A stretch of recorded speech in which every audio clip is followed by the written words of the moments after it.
Good afternoon and welcome to the Mesa City Council meeting for April the 5th of 2021. This is our first time back in our regular council chambers for a meeting in, I'll say, more than a year.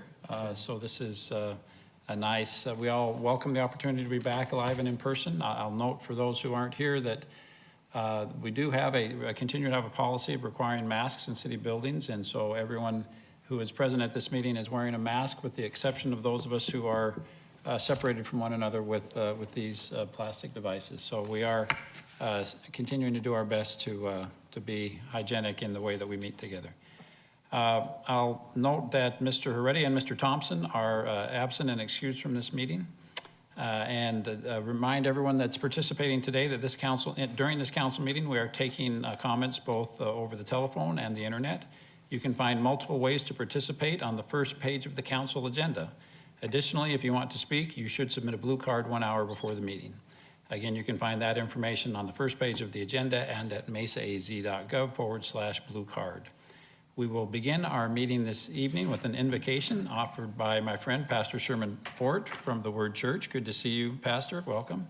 Followed by the Pledge of Allegiance. So please stand for the invocation and remain standing for the Pledge of Allegiance.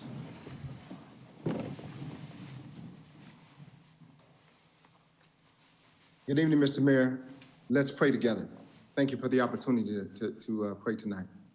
Dear Heavenly Father, we enter now your gates with thanksgiving, your courts with praise. God, we're grateful to you. We bless your name. You are good. Your mercy is everlasting. Your truth endures to all generations. I pray now, God, that you would bless and be with Mayor Giles, all of the city council persons and those persons serving in city government here in the city of Mesa. May you guide this meeting. May you guide minds, hearts, and mouths. In Jesus' name, amen. Amen. Please join me in the Pledge of Allegiance. I pledge allegiance to the flag of the United States of America and to the republic for which it stands, one nation, under God, indivisible, with liberty and justice for all.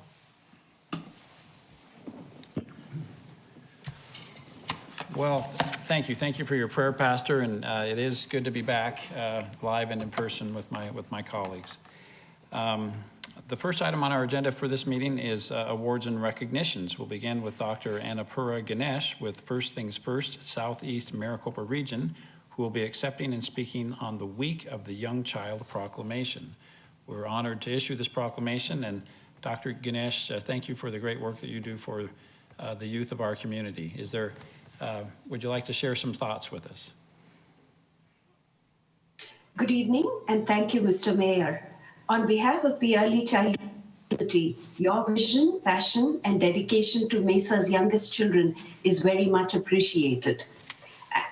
My name is Annapurna Ganesh, and I am a faculty member and program director of early childhood education at Mesa Community College, and a regional partnership council member for the First Things First Southeast Maricopa region.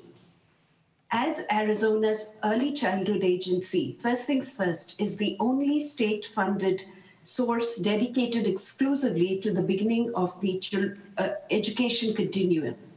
First Things First invests early childhood funds in programs and services that address the development, education, and health needs of children birth to age 5 at the state and local levels. We know from evidence that quality early learning programs result in short and long-term economic benefits to individuals and communities. This year, 2021, marks the 50th anniversary of the nationally recognized Week of the Young Child, which is being celebrated next week, April 10th to 16th. First Things First has partnered with the Arizona Association for the Education of Young Children to join the annual nationwide celebration that focuses attention on early learning and the educators who support the positive development of young children. This is a time when we can reach out to our communities to celebrate young children and their families and acknowledge the contributions made on behalf of young children by parents, educators, caregivers, including healthcare workers and community members. Young children are our future, and there are many ways that the City of Mesa community members can come together for children. For example, supporting early literacy initiatives, thanking teachers who educate and nurture our young children, work toward public policies that benefit all young children. On behalf of the early childhood community, I express my sincere gratitude. Thank you. Thank you, Dr. Ganesh. And again, I think it's important for all of us to look for opportunities as we celebrate Week of the Young Child. And we express our appreciation to you, and everyone in our community is doing so much to serve the children in our community. So thank you. First item on our agenda, our business agenda, Council, is the consent agenda. We'd invite Mr. Kevin Christopher forward to read the consent agenda. Good evening, Mayor and Council members. These are the items on the consent agenda. All items listed with an asterisk will be considered as a group by the City Council and will be enacted with one motion.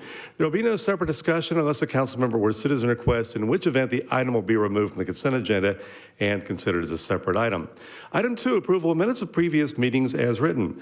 Item 3A, act on liquor license application for Solid Rock Foundation, one-day event April 24th at Los Santos Golf Course, 7555 East Eagle Crest Drive. Item 3B, act on liquor license application for Unit 1 Bravo AOMA, one-day event April 8th at Desert Wind Harley-Davidson, 922 South Country Club Drive. Item 3C, act on liquor license application for Unit 1 Bravo AOMA, one-day event April 22nd at Desert Wind Harley-Davidson, 922 South Country Club Drive. Item 3D, act on liquor license application for Skyline Liquor, 415 South Higley Road. Item 3E, act on liquor license application for Mi Pueblo Market, 751 East Broadway Road. Item 3F, act on liquor license application for 7A Market, 730 East Brown Road. Item 3G, act on liquor license application for MB Snacks and Sushi, 1468 East Main Street. Item 3H, act on liquor license application for Carne Asada, 67 North Dobson Road. Item 4A, act on 3-year term contract with 2 years of renewal options for clay, glaze, and miscellaneous materials for the Arts and Culture Department. Item 4B, act on contract to purchase replacement seating for the Akita and Piper Theater for the Mesa Arts Center. This purchase is funded by the Mesa Arts Center Restoration Fund. Item 4C, act on 3-year term contract with 2 years of renewal options for large format commercial printing for the Business Services Department. Item 4D, act to ratify emergency purchase of AZ Labs chiller rental for the Parks, Recreation, and Community Facilities Department. Item 4E, act on dollar limit increase to the term contract for park maintenance at Citrus Groves at Gene Autry Park for the Parks, Recreation, and Community Facilities Department. Item 4F, act on dollar limit increase to the term contract for purchase and installation of uninterruptible power supply systems for the Forensic Services Division as requested by the Parks, Recreation, and Community Facilities Department. Item 4G, act on contract to purchase an additional forklift front loader for the Mesa Fire and Medical Department. Item 4H, act on a 1-year renewal with a 1-year renewal option for the term contract for painting services for the Parks, Recreation, and Community Facilities Department. Item 4I, act on 3-year term contract for G2 Fire Station Alerting System equipment, maintenance and services for the Mesa Fire and Medical Department and the Department of Innovation and Technology. Item 4J, act on contract to purchase document management services for the Mesa Police Department. This purchase is funded by a Salt River, Pima, Maricopa Indian Community Grant and a Justice Assistant Grant. Item 4K, act on contract to purchase an additional portable x-ray kit for the Mesa Police Department. This purchase is grant funded by the Arizona Department of Homeland Security. Item 4L, act on 3-year term contract with 2 years of renewal options for private security guard services for various city facilities. Item 4M, act on 1-year term contract with 4 years of renewal options for streetlight parts and electrical supplies for the Transportation Department. Item 4N, act on 3-year term contract with 2 years of renewal options for Landia equipment, parts, and services for the Water Resources Department. Item 4O, act on 3-year term contract with 2 years of renewal options for acoustic sewer inspection equipment, parts, and services for the Water Resources Department. Item 4P, act on 3-year term contract with 2 years of renewal options for mobile natural gas supply for the Energy Resources Department.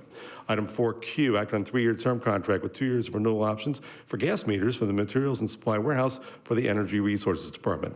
Item 5A, act on resolution establishing the Mesa Education and Workforce Development Roundtable for the purpose of developing and improving education and workforce opportunities. Item 5B, act on resolution approving and authorizing the city manager to enter into a communications license with Gila Local Exchange Carrier doing business as Alluvian Communications for a 5-year term with 1-year, 5-year renewal option. Item 5C, act on resolution approving and authorizing the city manager to submit the City of Mesa Annual Action Plan for fiscal year 2020 2021-2022, and other authorizations related to CDBG, ESG, Home, and Human Services funds. Item 5D, act on resolution extinguishing the 5-foot use and benefit easements located on the final plat for East Mark North Phase 4, located north of the northeast corner of South Ellsworth Road and East Point 22 Boulevard, and for North Phase 5, located south of the southeast corner of South Ellsworth Road and East Warner Road. These are to allow for construction of new residential homes and were requested by the property owner. Item 5E, act on resolution approving and authorizing the city manager to enter into a 1-year intergovernmental agreement to lease a portable G2 encoding system to the Rio Verde Fire District. Item 5F, act on a resolution approving and authorizing the city manager to enter into a memorandum of understanding and an exclusive dealing agreement with Mira Vista SIHI Holdings 1 for mixed-use development on city-owned property located at the southwest corner of Mesa Drive and University Drive. Item 6A, introduction of ordinance regarding ANX 20-00463, annexing a portion of 222nd Street within the 6,000 block and a portion of the East Williamsfield Road right-of-way within the 10,500 to 11,000 blocks. Item 6B, introduction of ordinance regarding ANX 20-00464, annexing a portion of the South Meridian Road right-of-way within the 6,000 to 6,400 blocks. Item 6C, introduction of ordinance regarding ZON 20-00628. This is for property located north of Brown Road and east of Val Vista Drive, a rezone to allow for development of 2 single-residence subdivisions. Item 6D, introduction of ordinance regarding ZON 20-00841. This is for property located south of the 202 Red Mountain Freeway and east of Gilbert Road, rezoned to allow for development of a single-residence subdivision. Item 6E, introduction of ordinance regarding ZON 20-00842. This is for property located west of the Meridian Road alignment, south of Pecos Road and north of Germain Road. Modification to the existing bonus intensity zone overlay and site plan review to allow development of new industrial buildings within the existing industrial development on the site. Item 6F, introduction of ordinance amending Title 6 of the Mesa City Code, Police Regulations, by repealing Chapter 10 entitled Public Park Regulations and replacing it with a new Chapter 10 entitled Public Park Regulations, establishing permitting requirements and regulations for events that take place in parks and clarifying provisions which regulate certain activities in parks.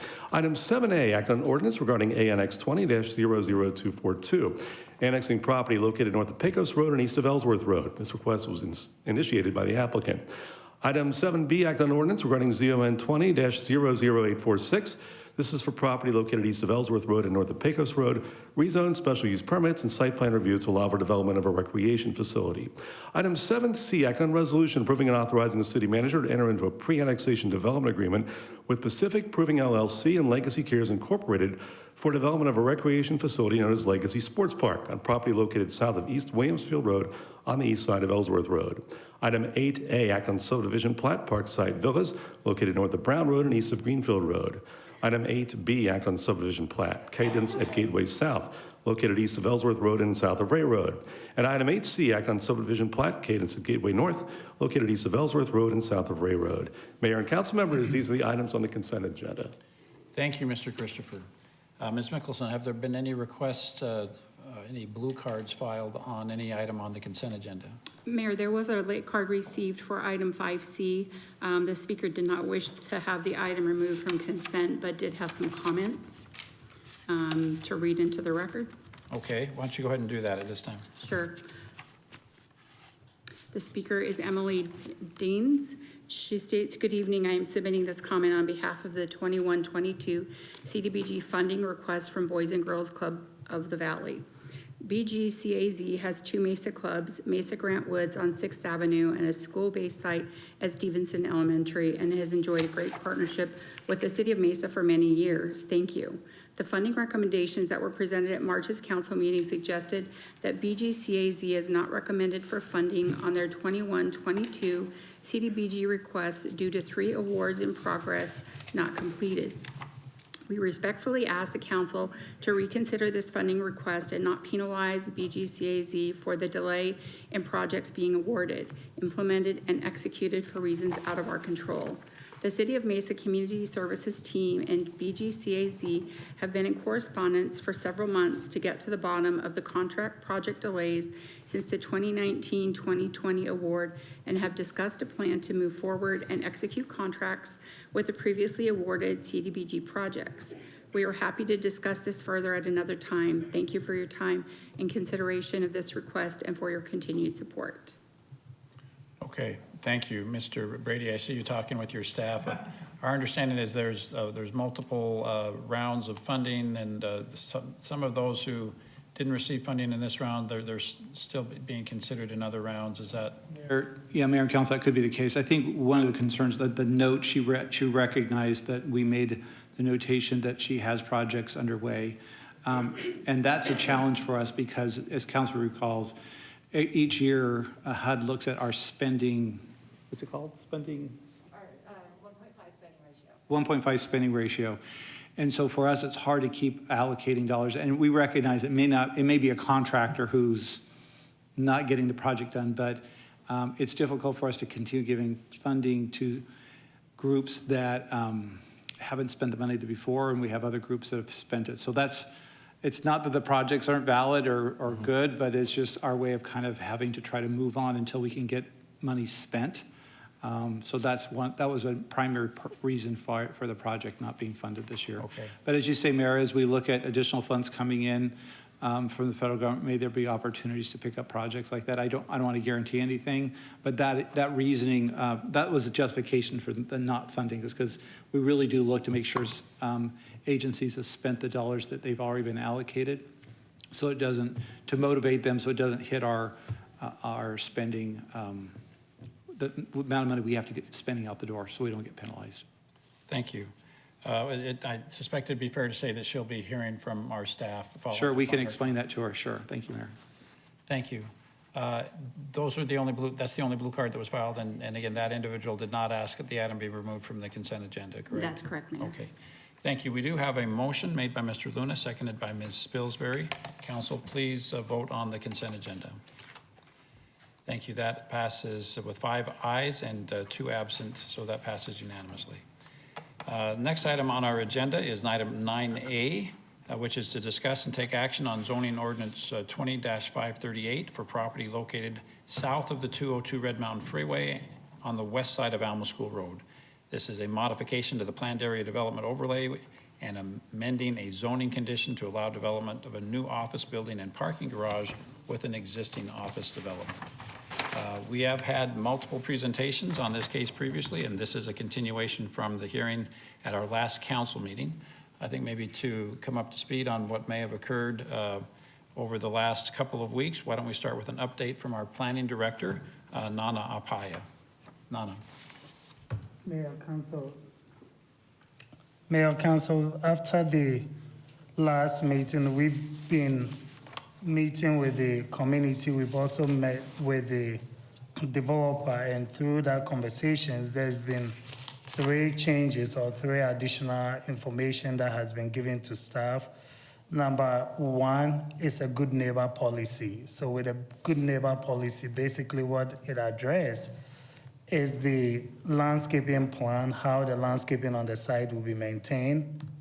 The second thing that a good neighbor policy addresses is also the lighting control or control of lights on the property. As you recall, through the conversation, the neighbors complained, or the neighbors brought to our attention, that there's sometimes light in the building spilling over to their property. So with that, the developer is addressing that through the good neighbor policy, and how they're going to address that is have motion sensors in the buildings that whenever there is not active use of the building, the lights will go off.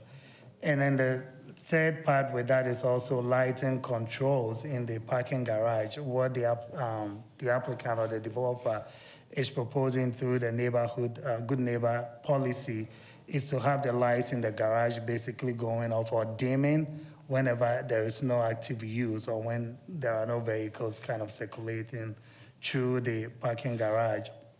And then also certain amount of trees that are going to be planted in the landscaping areas. Through our conversation, the applicant is proposing to provide or plant 48-inch box trees, so the trees will be at a certain level of maturity when they are planted instead of waiting for a longer period for them to grow. And the third thing, which we are saw as part of the design review process they are completing, is the facade elevations for the parking garage. So those are the changes or the additional information that has been given. And as part of this process, the condition of approval number 3 from the city council approval or review tonight is for the developer to comply with the design review process. So the design review process, the way it works is the case has been reviewed by the design review. They've made recommended changes to be made by the applicant, and it comes to the planning division or me for a final approval. As part of my approval, the good neighbor policy, the landscape plan, and the final elevations are going to be a condition of approval that will go with the design review final approval. And I've also shared the good neighbor policy and the landscape plan as well with the community, so they have seen those documents as well. Thank you, and I'll stand for any questions. All right, thank you. Mr. Luna? No, thank you for that update. What if the developer doesn't comply with the good neighbor policy? Are there consequences, given to him or that developer if they do not adhere to the good neighbor policy? Mayor, Council, so it will be similar to every condition of approval that we attach or stipulate to our project. So if they don't comply, that will be in violation, and the code enforcement will go through the code enforcement process to make sure they come into compliance or take an action that is needed. Thank you. Yes, Mr. Luna? And so did the residents have an opportunity to look at the changes, the good neighbor policy changes, and what was the response, and maybe did they respond to you? Mayor, Council, I did email the good neighbor policy to some of the selected residents that have been representing the community on Thursday, and I did speak on Friday evening with one of the representatives. And the concerns with the landscape plan, they believe that the landscape plan was not adequate enough. As to the good neighbor policy, when I spoke to her, I didn't receive an absolute any changes to the good neighbor policy. She was so not satisfied with the good neighbor policy, but I didn't receive any specific changes that she was looking for. Thank you. Council, other questions for our planning department? Mr. Freeman? Sure. I didn't know when you wanted to hear from the blue cards. Yes, we do have blue cards, so if we can make comments at the conclusion. If you have any questions for Nana, maybe we could do that now. Well, I think one thing to point out that the good neighbor policy and the DRB process is in perpetuity for the property, and so that's going to run through the lifetime of the property. But then, these design review conditions are something that's being implemented, and the neighborhood had a voice in that process as I met with them. So I'd, at your convenience, Mayor, I'd like to hear, on the blue cards. Yes. So.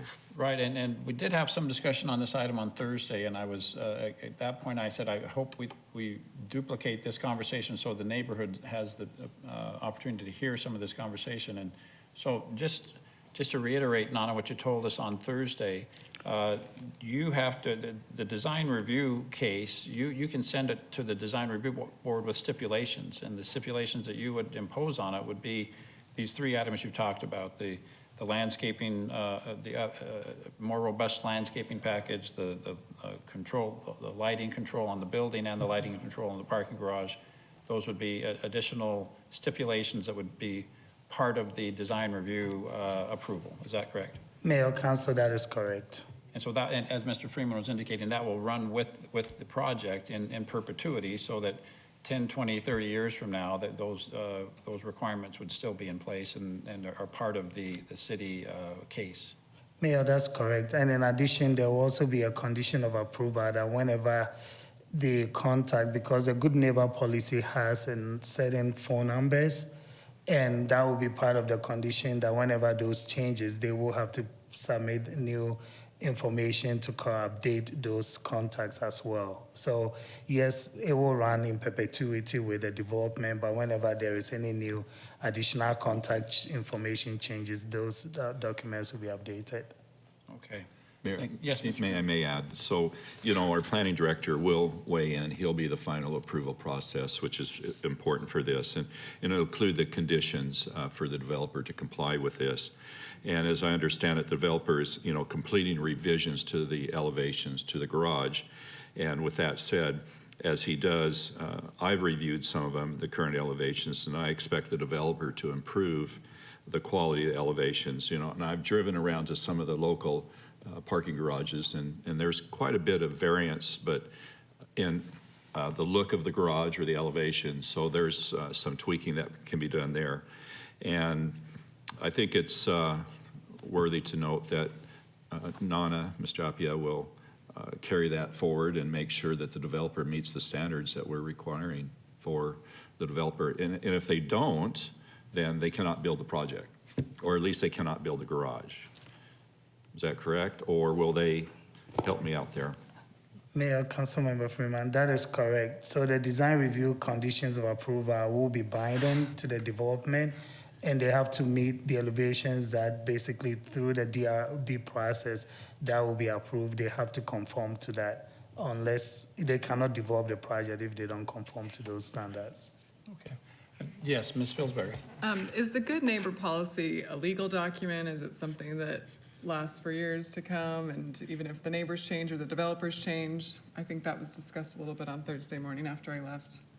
Mayor, Councilmember Shrewsbury, yes, the good neighbor policy runs just like the site plan or the elevations. That is going to be the final approval. All of it run together. Okay, I know we've still got several folks to hear from. We have Ms. Mickelson, as I understand, we have a few folks that have filed blue cards wishing to speak on this. Is that correct? Correct. We have, And they are on the line, on the telephone line right now? correct. Why don't you go ahead and call their names and let's hear from them now. Sure. Our first speaker is Joshua Boyle.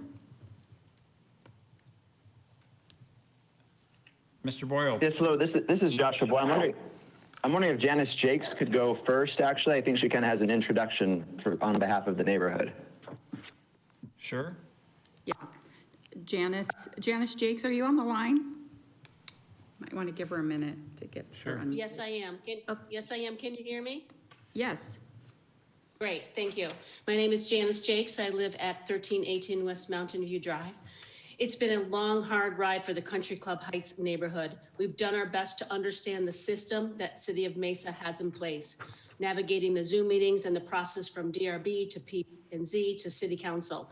One thing that we've learned is we have to get it contracted and in writing. And that's really where we are right now. What we've discovered is that even though promises were made, not just from the past developers, but from our city of Mesa, and notes were written, and if it's not in the binding contract or the binding stipulations, it means nothing. Even the mayor at the time, Hino Hawker, who I spoke with just last week, recalls the promise of two stories and said that it has not written in the stipulations that was a slip up. Am I echoing? Okay, I'm gonna go to my husband's computer. There's a lot of echoing. Just in the other room.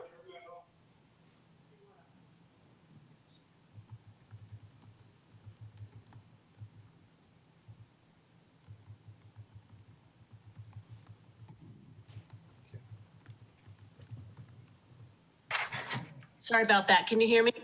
Yes, we can. Still hear echoing, so I apologize for that.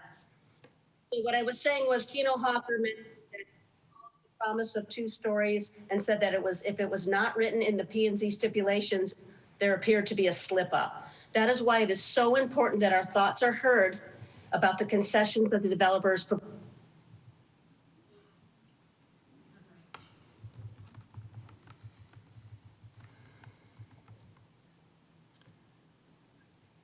That's ironic that we're talking about how important it is for her voice to be heard and we can't hear her anymore, is it? Ms. Jakes, please feel free to call back. We seem to be having a technical problem. Okay, how about now? Oh, I'm sorry, you're back. Go ahead. Yep, I'm back.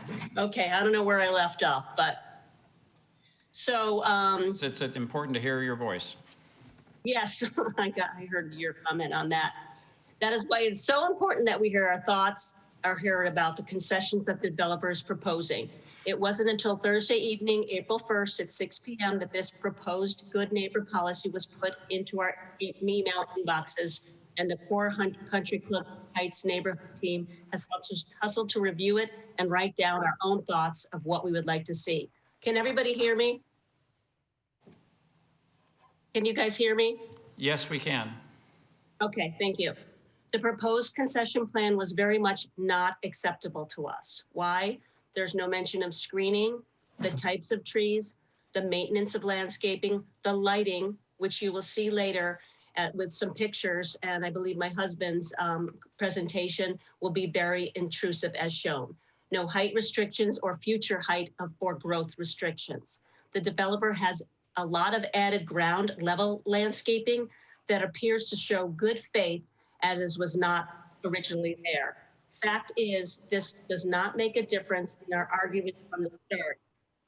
The parking garage is too high, too large, too close to the homes, and the lighting and noise pollution would affect quality of life. We all want to thank each of the council members who took the time to visit our properties and see for themselves what an impact that Building 4 has made. And as a reminder, that is the building that was named a minor modification in 2014, the three-story building that's in front of the empty lot that is now the Boyles, where the proposed parking garage and office building will stand in relation to our homes. I don't want to put words in the mouths of the council members who visited, but wow, and why can't you put that? They put that in the ground, and I'm glad I got to see it for myself, were some of the comments. From the beginning, back in October 2020, our wish has always been lower the garage and lower the office building. You will now hear some suggestions from the rest of the neighbors on some ideas we would like you to consider. A closing remark, council members, please right or wrong that has been done by our city that promises to serve not just business, but community and neighbors. Maybe this was before your time in office, yet still a wrong because Building 4 should have never happened. And if it had not happened, Waypoint 5 would not be a thing. So at least hear our ideas. Thank you for your time. Thank you, Ms. Jakes. Joshua Boyle. Yes, thank you. Can you hear me okay? Yes, we can. Okay, it does sound like I've got the echo too, but try to persevere. So thank you for allowing me to speak today. My name is Joshua Boyle. I am going to be living at 1328 West Mountain View. There's a few points I do want to discuss today. I would ask for another continuance in this case because we need to have a good neighbor policy that has been carefully reviewed and agreed upon. And as Janice said, we only received this good neighbor policy on Thursday at 6 p.m. last week. The good neighbor policy that exists now is severely lacking in details. For example, when it talks about dimming lights when not in use, it does not say how long it will be before the lights are dimmed, or even time periods of when the lights will be dimmed. So for example, the developer can have lights that dim from midnight to 4 a.m. and arguably still be in compliance with the good neighbor policy. And you might say that that would be ridiculous, but as an attorney, I'm very familiar with people and organizations who are well within compliance of rules, even though they are completely outside of what the framers of those rules contemplated. If, for example, as well, it talks about landscaping, but they could have one tree and say, well, that's landscaping. And so I think we really need to take the time to write a good neighbor policy, write good legislation, if you will, but we need the time to do that. And I'd request that you please not approve this now with the idea that, well, we're going to get it worked out with the city planner or with the developers or things like that. Please give us the time to actually get it done before you release it.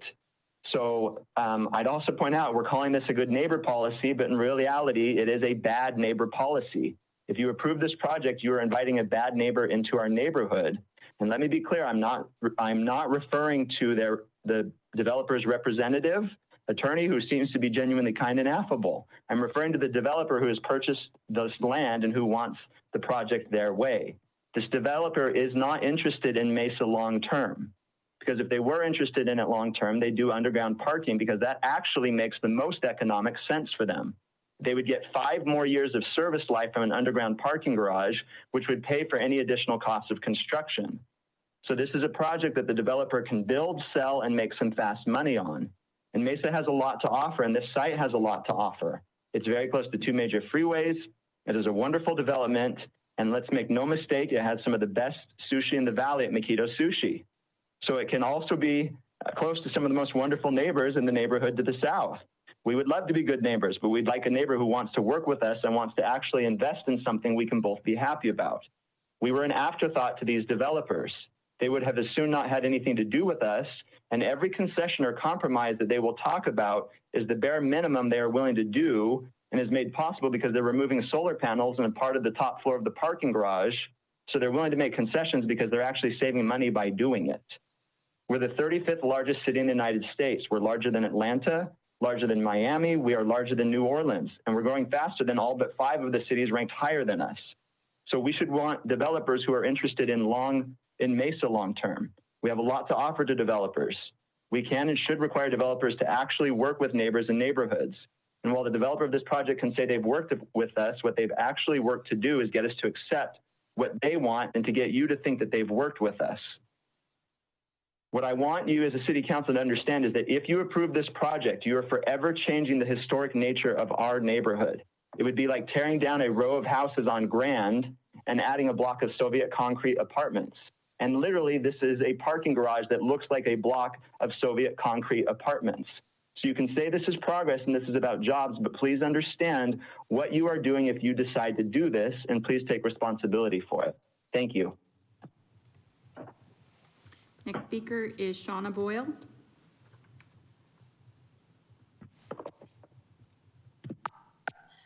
Hello, this is Shauna Boyle. Can you hear me?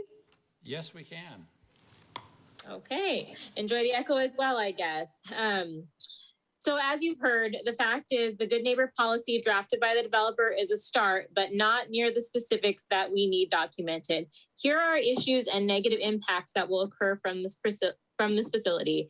The proximity to our homes, the height, the mass, the light, noise, privacy, safety, site management, and future maintenance. The developers are refusing to put the garage underground. So our next best suggestion is a true landscaped barrier. The screening they've suggested helps, and we want that, but it will never be enough to mitigate all of the negative impacts we have. So we have a suggestion that would meet all of those issues. Imagine, if you will, a landscaped hill or berm that runs along the south side of the parking garage, covers the majority of the south side of the structure, and has tall trees planted on the topmost height adjoining the garage to provide more relief. Now, the developers will say this adds costs, but as my husband pointed out, they are already saving money by adding that step back part of the garage and removing the solar panels. And also, if they have a landscape berm that would balance out the cost, and they wouldn't have to purchase as many trees. Plus, we know there is some wiggle room in the budget with the lucrative commercial rent that they will make. Also, they will argue against this proposed berm that they would lose the ground level parking that's south of the garage, about 150 spaces. We just had this on-site meeting on Tuesday. We sat in a nearly empty parking lot during normal business hours that already has 4 functioning rented out office buildings. I don't think they'll have any trouble renting out the space minus 150 more spaces. Plus, a beautifully landscaped berm could be a nice attraction for the city. A beautiful view along the canal path rather than tourists and daily path users also being disappointed by having to go by a parking garage. If the berm is absolutely unattainable, we at least need lush landscape in the good neighbor policy, thick vine trellises that will be well maintained, and trees closer together. On the north side, where the north side of the garage and south of the building, where the developers have that outdoor space for their tenants, there are trees that are 30 feet apart. On our south side, they are 70 feet apart. We need more density specifics such as this for the landscaping in the good neighbor policy. We also need you to enforce and implement strict night sky protection. The proof is already there that current tenants of the buildings have lights on at all hours. The good neighbor policy needs stronger enforcement. The developers do not have this building leased out yet. We have no idea what kind of company we will be getting or what hours their employees will keep. Timers on the lights will not be sufficient. I know that you're probably sick of us asking to continue this, but stop and ask yourself, really, what's the rush? The developers We're working on this for a year and a half before we first learned about it in September. And they're still adjusting the elevations, as we just heard. So they're still making changes, and we don't even know what we're creating a full policy on. They had plenty of opportunities to notify us as neighbors and start having discussions earlier. So why should we have to rush for them? We need more time than just one Easter weekend to revise this, since we just received it, as you heard on Thursday. We know that there is an option for you to approve this today with the conditions that we keep working with the planning director on the good neighbor policy. That option, unfortunately, leaves us without much protection. After our experience with the lack of proper documentation in 2007, we really need a final good neighbor policy in writing that will protect our neighborhood while this decision is still in the hands of council. So many of you came out and agreed with the validity of our concerns. Please help us ensure that we get the proper protection from this development. Thank you for your time. Thank you, Ms. Boyle. Perry Jakes is the next speaker. Mr. Jakes? Okay, can you hear me? Yes, we can.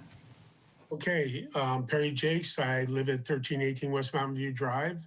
I'm a 40-year Mesa resident. Mayor Giles and council, thank you for hearing my concerns. Please take a look. I sent in about 3 pictures. I'd like the one of the old 2007 site plan. Could you put that up for me, please? Or do you all see it? I don't see it on my screen, but. We're working on getting it up right now. Okay, well, let me just go on while you're trying to get that up. It's important to really see a visual on the next slides anyway, if you could. But please take a look at this 2007 approved site plan, what is now called the Waypoint Development.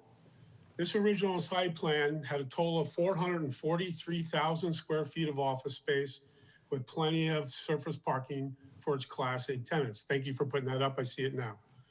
Now, throughout the last 13 to 14 years, there has been approved changes by the city of Mesa to the original site by allowing developers to build bigger and taller buildings that changed the old site from 6 buildings down to 4. By doing this, so they said still achieved roughly the same 443,000 square feet of office space and providing 5 parking spaces for 1,000 square feet for the Class A tenants. At this point, this is when we, as the residents of this area, thought this development was complete. Mesa got us 443,000 square feet of office space built in a residential area. Now, a new developer, Lincoln Properties, whom says the city of Mesa is asking for more office space, wants to build another 152,650 square feet office, but to do so, they have to build a 4-level parking garage up against Mountain View Drive residence. This parking garage length will be just under 600 feet long, which is 2 football fields, 200 feet wide, and the top of the parapet wall on the top level will be 37 feet above the ground. Now, when you add in the 15-foot light poles, as though they told us they would change them from 20 to 15, on the top level, you're looking at poles at 50 plus feet above the ground. Please take a look at the examples of what I give for a 4-level parking garage. It looks like when it's lit up. That's one. And then go to the one with a staircase, because that's the one that's going to stay lit all night. And you can just leave that up there. That'd be great. Thanks. So this is what, as residents, we will look up at every night, 24/7, if the Waypoint parking garage is built above ground. Now, the developer says they will add more trees and screens, et cetera, to block the light intrusion, but we know they can't possibly block the lights from those poles. As good neighbors have asked Lincoln Properties for a compromise, what we've heard before, by having the garage built into the ground, giving the residents a shot at covering the lights with trees, et cetera. They said no. The city of Mesa and Lincoln Properties is actively building a project called Union. This project consists of 4 large buildings, 2 large above ground parking garages just 1 mile from Waypoint. When the Union is built out, it will boost 1,350,000 square feet of office space. Wow, this is a fantastic project for the city of Mesa and its citizens, but there's one thing different. The union is built up against the 202 freeway, commonly called as a 202 corridor. Will not be, and there's not one residential home in sight. The Waypoint Building number 5 parking garage is up against a 50-year-old resident area, not the 202 corridor. Why do we as, can you guys hear me? It keeps feeding back on me. Yes, we hear you. Okay, sorry about that. Why do we, as residents, have to endure the light and noise of this project for the name of progress when we believe the Waypoint site is already built out and the 1.35 million square feet of office complex is 1 mile down the road? So I ask our city council to say no to this project as it is designed, because this is what we're going to be staring at for the rest of our lives while we live here. Thanks for your considerations. Thank you, Mr. Jakes. Deanne, do we have any other speakers? Yes, one more, Logan Smith, although he has requested his comments be read, states about 10 years ago, the PAD in question was modified, allowing an office building higher than zoning permitted. The office building now dominates the skyline, and both developers in questions and politicians who have come to view the site agree it was a mistake.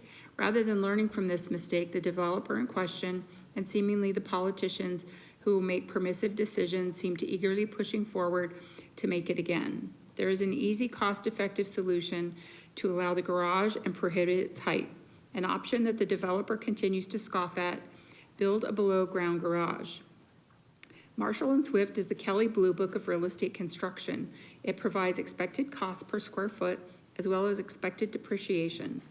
At a glance, it does seem that an underground parking garage is more expensive, as an underground parking is $94 per square foot and above ground parking is $69 per square foot.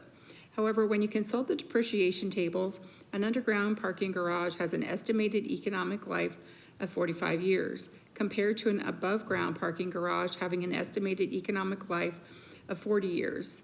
When we take the previously provided price per square foot and divide by economic life, we find underground parking is $2.09 a square foot per year, and above ground parking is $1.73 a square foot per year. Additionally, factor in that the ground in question is not the caliche that is found through most of Mesa, but has a century-long history of being farmland. This is soft ground that will be easy and cost-effective to break and build in. Despite a nominally higher price tag, the end result is that the cost is similar. Keeping that in mind, the added advantage of 5 more years of economic use and saying citizens who were previously burned on the same development when concerns were ignored. If we proceed with an underground parking structure, we are supporting a development that will last longer and won't be a distress on its neighbors. Knowing the price per square foot over the structure's life is about the same. Why wouldn't we want Mesa to have the structure ends up costing similar, is less intrusive, and that is expected to last longer? Those are all the comment cards, Mayor. I believe the applicant is on the line as well. Adam? Okay, thank you.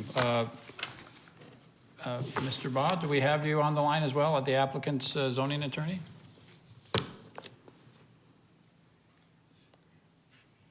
Is the applicant's attorney on the phone? No, evidently he's not on the line, Mayor. Okay. Well, if he'd like to join us, we'd be happy to hear from him, but until then, why don't we have some council discussion? Yes, Mr. Luna. Dr. Apia, I had a question about the good neighbor policy again. Who wrote that policy? Was it a city-initiated policy, or did the applicant write the policy? So how did it evolve? Mayor, Councilmember Luna, that was written by the applicant. So this is a common document that we typically get with projects similar like this or council use permits, where the developer writes the good neighbor policy, is reviewed by staff, and then it's approved as part of the project. And do they, is it possible, when you develop this policy, or when a policy is developed, do some developers involve some of the neighbors to be part of that, to have some kind of concurrence or agreement that they would adhere to the policy? Mayor, Councilmember Luna, so typically how it revolves is through the concerns that are raised by the neighbors.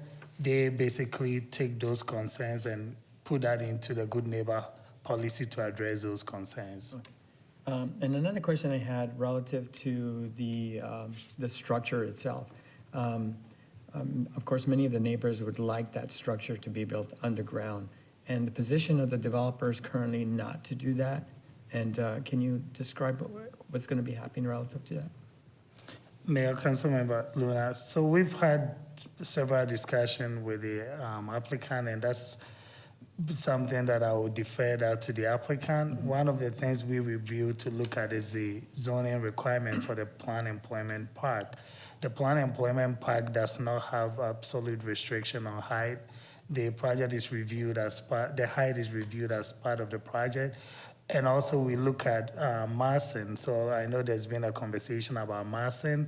The code has codified what massing is, and one of the main central piece of determining whether a project actually fits into an area is the setbacks. So we have in our zoning code that the higher you go, or if you are close to a residential neighborhood, then you have to set it back. And based on this project, they will be required to set back 55 feet. Right now, the separation distance between this garage and the nearest residential, to the best of my recollection, is about 140 feet. So it's way set back apart to address the issue of massing. But maybe I can call economic development or the developer to answer the question. I've received a text message just now that the applicant's representative is on the line, but he needs our staff to unmute him. So, Mr. Luna, why don't you proceed with any additional questions you have, but maybe at the conclusion of Mr. Luna's questions, we'll invite the applicant to speak. Sure. Another question has to do with the actual the placement of the trees. Are the placement of the trees, are they going to be tall enough to block the lighting from the parking lot lighting? Mayor, Councilmember Luna, so in terms of the lighting, there are two things they are looking for. One is the lighting that may spill over from the parking garage, and that's why through the design review process, they made it clear to provide screening, adequate screening, and also with the type of lighting system they're going to produce that it doesn't spill over. In addition, we do have a requirement for photometric plans. So as part of the building permit review, we do have a standard, and the applicant will be required to meet the standard of providing that photometric plan so that you don't have the light spilling over to the adjacent property. That's a basic requirement that we do review whenever there is a building permit for such commercial development as well. Thank you. Council, I'm sorry, Ms. Pillsbury, do you want to go now? Well, did you want the developer to go? Well, maybe we should, just so, because that might provoke some additional questions from you, so. Okay. He should be there. Okay, Mr. Ba, are you on the line? I am here, and thank you for allowing me to be unmuted and participate in your meeting. I guess first thing I'd like to say is I certainly can understand and appreciate the position of the neighbors. I had a chance to visit them last week, and I think they're doing the right thing with regard to their homes next to the property. I certainly understand their position and where they come from. I think I also look back at where my client is with the property and the comments he has in place, and trying to bring in something that works in a way that addresses some of the concerns. And I recognize that the position I'm in, it's almost an impossible position. I don't know if there's anything I can do that's really going to completely solve all the concerns and also make all folks happy. But what we have tried to do, and the reason why I would call it a good neighbor policy, it's not a branding name. It's the terminology that the city of Mesa uses. And so with regard to how the city has established good neighbor policies in the past, we look to that as an example of what we should be doing here. And then as we met with the neighbors, I think there were some key things that I heard that I knew I could address, recognizing there are other things that simply I could not address. So this good neighbor policy has some 5 key considerations. The first one is contact info. So in the event that there's any type of emergency or noise occurrence or some type of disturbance that's ongoing, we've now provided contact information for daytime contact as well as after evening contact. Of course, emergency matters should be connected directly to 911, but I think that it directly addresses the concern about kind of noise or maybe teenage mischief occurring in the garage after hours. And so with this on-site security personnel in the direct line of contact, those kind of concerns can be addressed right away. With regard to landscaping and maintenance, we do have a landscape plan on file with the city. And that landscape plan is part of the design review package. I think it's important to know, though, that that landscape plan that we are submitting has double the amount of trees that are required in this area. And then secondly, that landscape plan has trees planted at a greater size and maturity than you would otherwise be required per the code. I think we have 48-inch box trees, whereas the code requires more like 24 and 36. So not only do we have double the number of trees that are planted required, but we also have a far greater growth size of trees. We have almost 200 more shrubs than are required. So these are kind of things that we've been doing, but that's being recognized both in the DRB approval and now as a stipulation to the case as well. In addition to not just the tree plantings, I think it's been a matter of how do we maintain it in a high quality nature. And so we've included in our good neighbor policy expectations regarding trimming and maintenance and replanting and seasonal cleanup. So it matches consistent with the balance of that area. And the neighbors already know what it looks like because it's been maintained very well since that time. The third thing we looked at was lighting control measures. And I certainly can appreciate where that concern and consideration comes from. And so a couple of things. I think the photo that was shared by Mr. Jakes isn't necessarily an accurate reflection of what this parking garage will look like, but what we have done since then is agreed to install a control module in the lighting of the garage. So all the lighting in the garage, which normally is at 4-foot candles, can reduce down to 1-foot candles when there is no movement in the garage. Now, we can't have it be empty because that becomes more of a security question, but we can reduce it from 4 feet down to 1, and that would be all across the interior components of the garage. We've also agreed to reduce the height of the light poles that are atop of the garage. We've even agreed to install lighting shields as well, and even lastly, relocate some of the light poles atop the garage so a little bit further north instead of being at the perimeter. So those are some things that are within the boundaries of what we can accomplish with regard to lighting. Even in the 3-story office building, we've agreed to have install a light control module that will automatically turn off those lights. And so after a period of time, 20 minutes, then those of no movement, then those lights will automatically extinguish after hours. And so we've now addressed the contact info, the landscape intensity, and these new measures to reduce lighting. The fourth thing we started to look at was noise attenuation. And how do we handle that? So that comes back to having that 24-hour contact info related to the on-site personnel.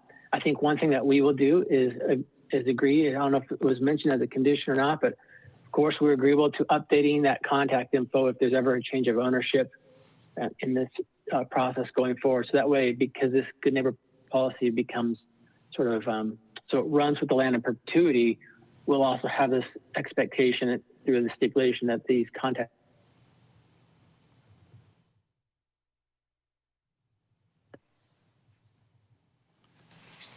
Thank you, Mr. Barr. Are you still there? Yes, did I miss? Sorry, Mayor, Yes, I'm sorry, you cut out there for a moment, for maybe the last oh boy, 5 or 10 seconds. So, okay. Well, so feel free to repeat what you said a moment ago. Sure. I think I was just talking about the noise attenuation. Yes, we got that.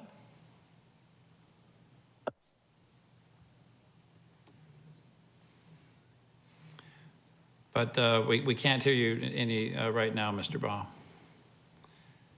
So can I suggest that maybe you hang up and call back again, and we'll take some council discussion for a moment, and if you have any additional remarks, we're happy to hear from you. Although, yeah, Mr. Mayor, I've moved locations in my office, so hopefully you have better reception. I'll stay quiet for now, but I'll be here for you if you have any questions. Okay, thank you very much. Yeah, I think you told us there were going to be a 5-point plan, and we heard 4 of your 5 points. Thank you. The fifth point is a complaint policy and procedure that we've implemented. So it requires immediate investigation, documentation, and then reporting back how we've addressed it. Okay, thank you very much. Council, any additional questions? Yes, Ms. Pillsbury. Yeah, I went out to the neighborhood and sat in the backyards. The building that was added in 2007 is incredibly intrusive. It's huge, and I wouldn't want it in my backyard. I don't think anyone would. I think the community members there have been incredibly involved, dedicated to this. They're trying to protect, what their lifestyle is going to look like. And I don't blame them for being nervous about going forward with a policy that's not detailed because of the way that they feel that they've been burned in the past. And so I don't blame them at all for feeling that way. So it does concern me a little bit that the good neighbor policy isn't more detailed to how they want it, although I just heard a lot more details from the developer than what we even heard previously. So if the parking garage was going to look like the picture that was shown, I would never vote yes on this. I don't think that's what anyone thinks that parking garage is going to look like, fortunately. Earlier, Councilmember Freeman showed me a picture of a parking garage that looked amazing. You can't even tell it's a parking garage. I think there's things that can be done with screening that could really help that would make it a little better having it in your backyard. It's gonna go there, whether they like it or not. And I think that if we could do whatever we can to make sure that it looks less like a parking garage, like the picture that was shown previously. I love that they're doubling the box size on the trees. I actually really liked the berm idea. Is that even a possibility? I know that putting the parking garage underground is not a possibility for them. I don't know. Have we done berms on other projects? I do like that our planning director does have the final approval on this. So I feel like we can have trust in him that he's not going to let them do something that is not okay. But I do understand the neighbors wanting a more detailed good neighbor policy.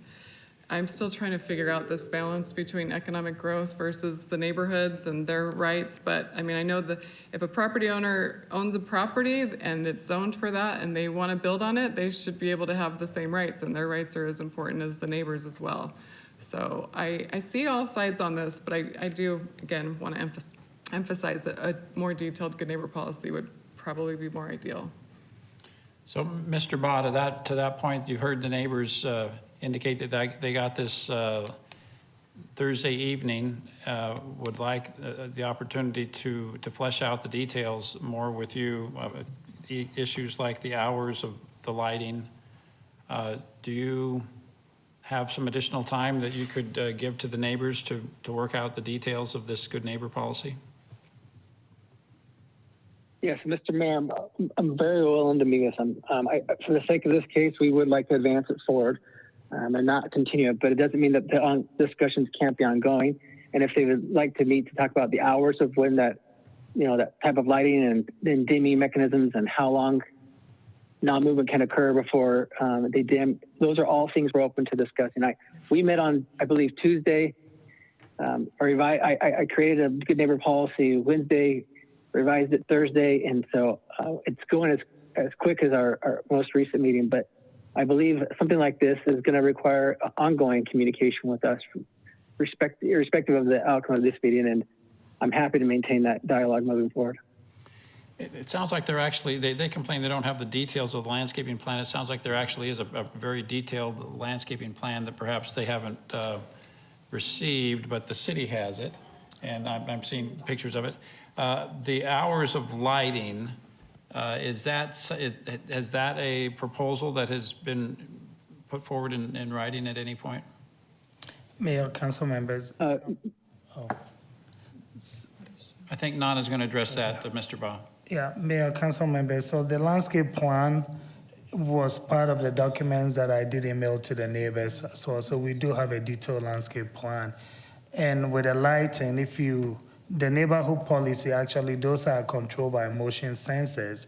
So basically, when there is no active use, then it goes off. So that will not require timing of it because it's basically going to be set in motion 24/7.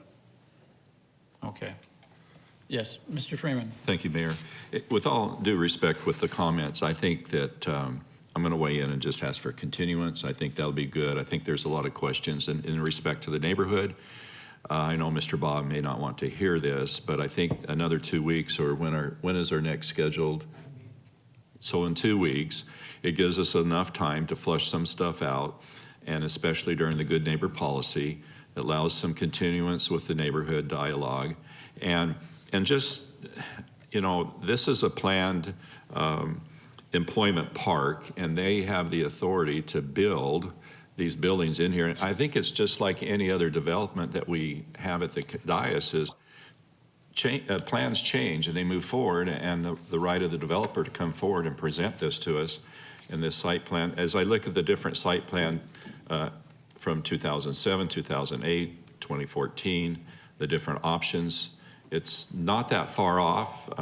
However, I do want to just take the time and have the neighborhood still work and the developer with you, Nana, because there's some architectural concerns with the parking garage.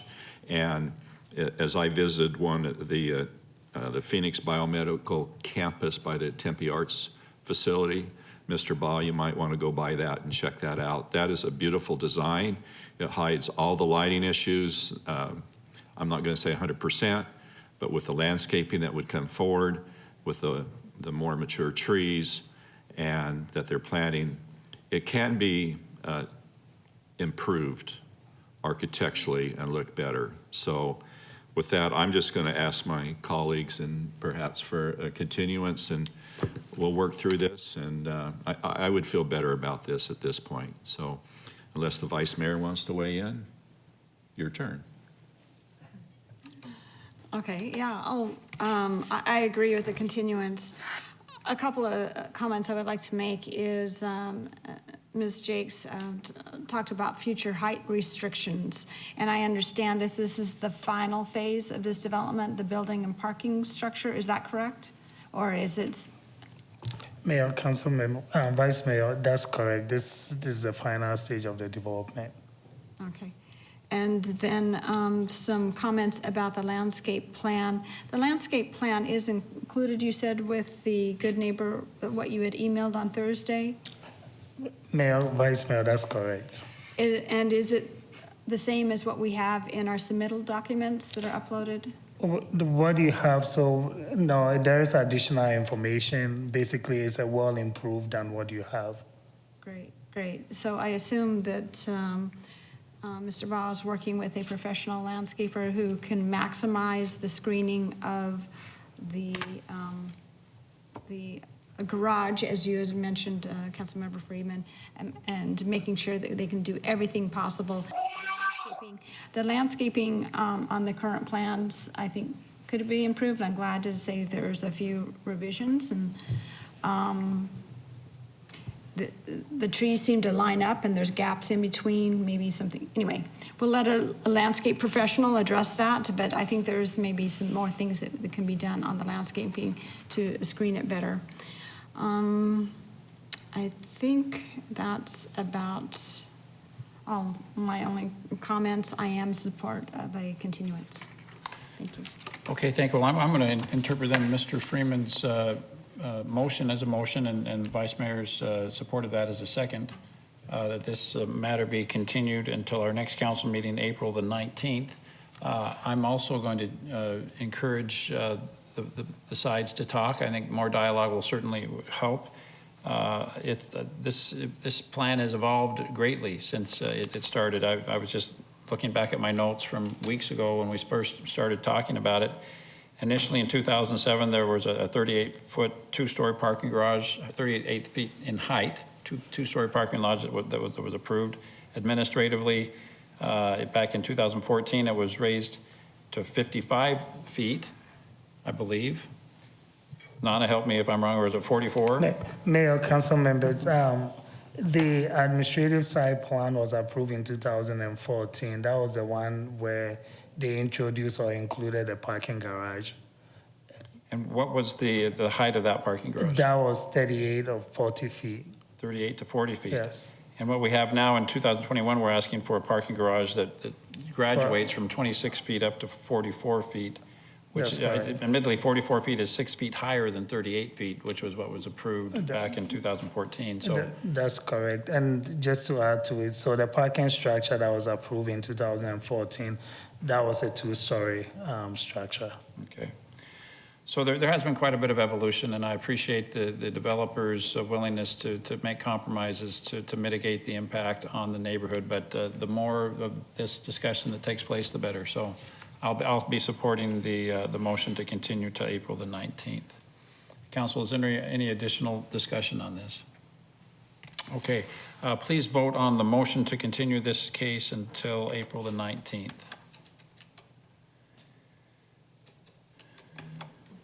I don't know that it's queued up on our, we'll do. Whoever made the motion and seconded the motion. Oh, Mr. Freeman, and there you go. So we have a motion and a second, a motion by Mr. Freeman, seconded by Vice Mayor Duff. Please vote. It's vote is unanimous to continue this case to April the 19th. Thank you. And again, we encourage the neighborhood and the developer to continue their conversations. We look forward to continuing this discussion on the 19th. The next item on our agenda for this meeting is items from citizens present. Ms. Mickelson, do we have any requests to speak? We do have one request to speak, Mayor Mark Lowe, and he should be on the line. Thank you, Mr. Lowe. Thank you for waiting. We're looking forward to hearing from you. You have 3 minutes.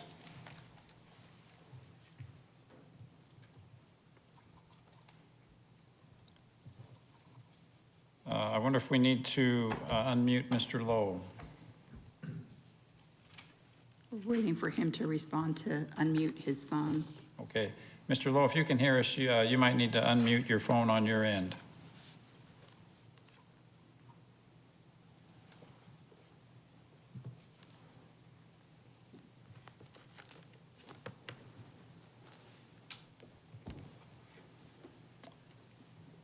Doesn't appear that he's getting the message. He's getting the message. He's not. Not getting the message. Okay. Does he have any written comments? No, he does not. Did not submit anything in writing? No, he did not. Okay, well, we'll do a tap dance for a little while, hoping that Mr. Lowe will be able to unmute. Mr. Lowe, are you there? Okay. Well, I'm sorry, Mr. Lowe. We'll look forward to hearing from you perhaps at our next meeting. Vice Mayor, did you have a suggestion? I just wanted to make a comment to Mr. Lowe, just in case there's some technical difficulties or he's not online, that we did receive an email from you and we'll be responding to it. So thank you. Okay, thank you. All right, Mr. Lowe, are you there? Okay, thank you. That concludes our agenda for this meeting. Council, is there a motion to adjourn this meeting? Thank you, Mr. Luna, seconded by Mr. Freeman. We'll do a voice vote. All in favor of adjournment, please say aye. Aye. Aye. Thank you. We are adjourned.